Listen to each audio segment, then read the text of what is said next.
Hello, everyone. Matt Larson here on Big Sioux Media again as we continue to talk to folks across the city with the ongoing COVID-19 virus and things going on with that. And today we're joined by Dell Rapids City Administrator Justin Weiland. First of all, thank you for joining us here this morning. Greatly appreciate it. Thank you, Matt. Thank you for the opportunity. So let's get right to it. That's what I tend to do with everybody, just jump right in. With this situation going on right now, what's happening with the city as far as operations and things going with that? Yes, absolutely. So we're limiting access to the public to come into City Hall, but we plan on continuing all city services associated, and we can really do any of those services either over the phone by contacting us at our phone number 428-3595, or by emailing us. You can email me at cityadmin@cityofdelrapids.com, or going on our city website so that you can sign up for payments for your utility bills. We just sent a text out regarding that. So we really encourage folks to please still contact us. We'll get you to the right person. Several of our employees are going to be working from home, but they have access to everything that they need from their desks remotely at this point. So there's the City Hall component. Then there's our Public Works component. And I just really want to emphasize to everybody in our community that we are going to continue to provide those necessary essential city services. Safe drinking water being the biggest component of this. I just want to assure everyone that the coronavirus itself cannot infect our water system. There's no need to go and stockpile water. We're going to be able to continue providing that water service. All of the disinfection that's done with the Minnehaha Community Water Corporation, where we buy our water from, is disinfected and filtered, and that virus is filtered out, and it cannot infect our water. I want to emphasize that with everyone. The second component really of what the city provides is every time you flush that toilet, we're going to continue providing wastewater treatment services. We've got our trained staff. We're going to be protecting them, keeping them healthy, keeping them safe, so that we can continue providing that service. Transportation services. People are paying taxes for us to have safe, navigable streets. Once it warms up a little bit here, our public works crews will plan on, patching areas that need patching after the spring. The city's planning on continuing with the city projects this summer. The Southeast Utility project that was planned is still a go at this point. Those construction industry, we're really hoping is going to be able to work through this. They're outdoors, and as long as they're kind of obeying protocols, they should be able to stay safe and going to be working through this. And we'll be contacting property owners and letting them know about that here in the near future. But I guess other than that, the library, as folks know, is closed at this point. The library is providing drop-off and call-in pickup services. If you want to check a book out, they're going to do some curbside pickup. So contact the library regarding that. We want to. They're trying to be as creative as possible. We have Brittany, our director, is incredibly intelligent and trying to come up with creative ways to continue to provide library services through this. It's an important component. And we did an interview with them yesterday, so if people want to go ahead and get information from Brittany in the library, go watch the interview we did with them yesterday. Lots of great stuff there from them. Good. Yes, we'll say that. The essential services of our volunteer fire department are going to continue. They're putting in place protocols to protect their people. The biggest thing for them is limiting contact with individuals so they can keep their people safe. So in the instance of an emergency situation, we have a strong full force fire department. Our ambulance service will also be implementing a lot of those protocols and strategies to protect their employees as well. We're going to have to get through this together, and we need to keep everyone that's an essential function in that public safety realm safe. We're coordinating directly with the Minnehaha County Sheriff's Department, their emergency management service. We are listening to the Emergency Operations Center in Sioux Falls and getting updates on a daily, hourly basis. We have a wonderful hospital administrator here, Scott Hargens, that's really on top of hospital operations in the community. So I think really all together as a community, we're going to be able to weather this however long it takes. I'm just going to say this point too here, Matt, is that we're emphasizing this as much as possible, is that people really do take this seriously. We don't know what's to come, so we're just trying to be conservative strategically, and social distancing, all the CDC guidelines associated with the number of people in a room. We really are emphasizing that our local bars, restaurants, gyms follow those same CDC guidelines. At the same time, we need to protect and assist our local businesses. It's scary and people are scared, and let's support them. Let's do that today. Let's not do that next week or the week after, because they need that help now. Our local restaurants, let's order takeout over the weekend. Let's keep them busy. Let's keep them solvent. Our Main Street, let's do our best to keep it intact as much as we can. It is a scary time for folks, and the administration, presidential administration, is hopefully working on some packages to help some of our local folks. But that's on the forefront of our mind, is our local economy as well, and we need to be thinking about protecting that. I know, Matt, you were involved in a meeting this last Sunday, and I guess there's the community component of this too. I don't know if you have thoughts on that meeting.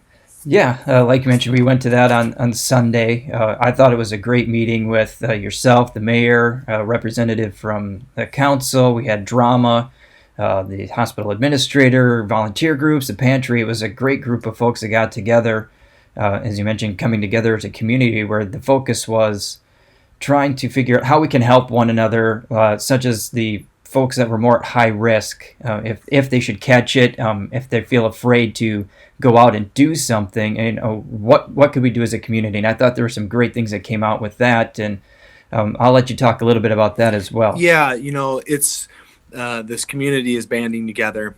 There's a lot of different wonderful people and organizations across the board. As you mentioned, the Dell Rapids Ministry Association Drama handles a lot of these kind of social service needs generally, but this might be too big for them to handle on their own. And our Chamber of Commerce, our city, our food banks, our volunteer organizations, the flood relief folks, Stacy Franca and Tammy Drew and their organization that helped during the flood, have all banded together. And if everyone, this just got put out yesterday evening, is www.dellrapidsfloodrelief, or no, excuse me, what is that email address or that website, Matt? If I think it's www.dellrapidsrelief.com. And we'll have a link on our website too for that, so folks can find excellent. it real easily. Go to Matt's website, go to Big Sioux Media to get that link. That is intended for really three things. One is to direct people to 211. Those people that need assistance, whether it be financial or otherwise, are going to be directed to 211. We also are directing people to 211 that may need delivery services for food or for other services. This group is really going to be focusing on making sure people that are in their homes, elderly, at risk, potentially people that may be quarantined, getting them food services. So check out the website. Also dial 211. We're going to be filtering any requests for assistance through 211. I can't emphasize that enough. 211 has the list of resources that are available, and they will direct you to that resource that is in our community that can be there for assistance. So we have that.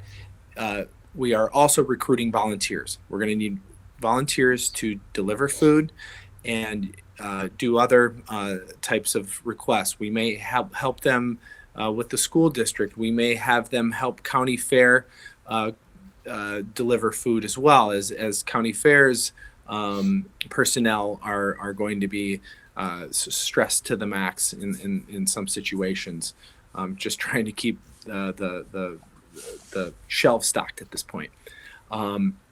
So please go in there, sign up to volunteer, say what you would like to do, and we will put you in place with the correct time and place and location of where you'll be able to volunteer. So we're going to be kind of using that as a source to collect all volunteers. There's also going to be the potential to donate on there. That is not set up on the website yet, but pay attention. In the future we'll have a donate button ready to go to the proper place where that's still being organized right now. I will say this too, that the One Sioux Falls Fund that Mayor Tenhaken in Sioux Falls has established, that is regional. That is not just Sioux Falls. People that are laid off or may have issues with paying rent or dealing with financial situations are going to be eligible for that fund. So please also call 211 to get information regarding that fund. I know they're still kind of in the process of setting that up, but that is available to members of our community as well, Matt. Awesome. Anything else you can think of from that, Matt, that I'm not? I think you got it all. I think you pretty much hit all of it on there. Like you said, we'll post the link on our website so that people can find it quickly and easily. Okay.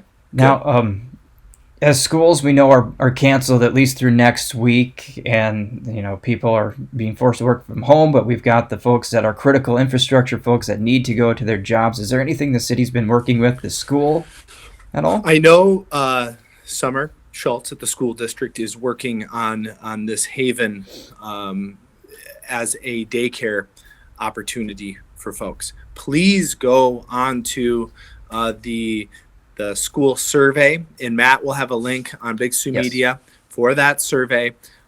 They're trying to gauge the need right now. And I know that there is a need in this community for critical services and people employed in the hospital industry or people employed as law enforcement or public safety. And I'm not sure how that's going to be limited right now to those critical service employees, but I would go on and emphasize anyone get on there and just talk about the need for childcare. Obviously, people aren't going to be working, or people still need to work, and school is out, so they're going to need somewhere to take their kids. And if they're going to try to find a way to do that safely by separating and keeping them in groups of 10, and the Haven staff has agreed to help with this, so it is an essential need, I think, in this community. And so hopefully the school district is going to be able to pull something together. I know there's a directive from the governor to try and set that up regionally in Dell Rapids. So I know she's going to be working on that. Details yet to come. Another component, the kids are not in school. They need to continue being educated. The city is working with the school district to find ways that kids can that do not have internet connections in their home to get internet connections. We're in this for the long haul through the semester potentially, who knows, but that kids can continue to be educated in their homes. The school has an amazing infrastructure set up. The teachers are trained, the kids have devices, the kids are trained on how to use these Chromebooks, and we can continue to educate our children through this. That the caveat is those individuals that don't have internet service. If you need internet service, right now we're working on some other options, but one thing you can do is sit in the library parking lot, sit outside of the library in your vehicle, email or call the library, and they will get you the password to get in. Also, Golden West is offering a signal outside of their building as well. And I will be putting up a link on our website, and I'll send that to you too, Matt, for what the code is to get into their Wi-Fi for free. If you're just in need of your child needs to do their 2 hours of homework, hour of homework, they can go there and sit in your car, and they can log on and get that homework done. I feel strongly that's going to be an incredibly important component of this. And I know Golden West is looking at options, and the school district is looking at other options. It's just nothing's come together at this point to serve those that are in need of internet services in their home. Sure. So I don't want to keep you too long. So as this is always ever changing, what's the best way that folks can stay up to date with what's happening with the city if things do change? Absolutely. We're doing our best to post things on our Facebook page. The city website, if you scroll down to the bottom corner, there's a news and updates section. We're trying to put up updated materials on that daily as they come in. If you haven't signed up for the city text messaging system, really emphasize that you do that. Anything critical, we'll be trying to text out to folks. That is, you text Dell's DELLS to 605-206-2927. And we'll be sending out email updates and critical information as it comes through. Thanks for this opportunity, Matt. I'm going to emphasize again, that the community needs to take it seriously, and that they'll follow those CDC guidelines, wash your hands, everything that's everybody's hearing about. As a community, we're going to get through this. We have an amazing community here, and let's do our best to work together to continue to support our businesses and keep our elderly population healthy. That's the one thing that I have the biggest concern about. Everyone here has connections to our elderly community, and we want them to get through this safely. So let's take every precaution that we possibly can. All right. Well, thank you so much for taking the time to talk with us. And again, if there's anything we can help spread the word, just let us know. Thanks, Matt. All right. Thank you.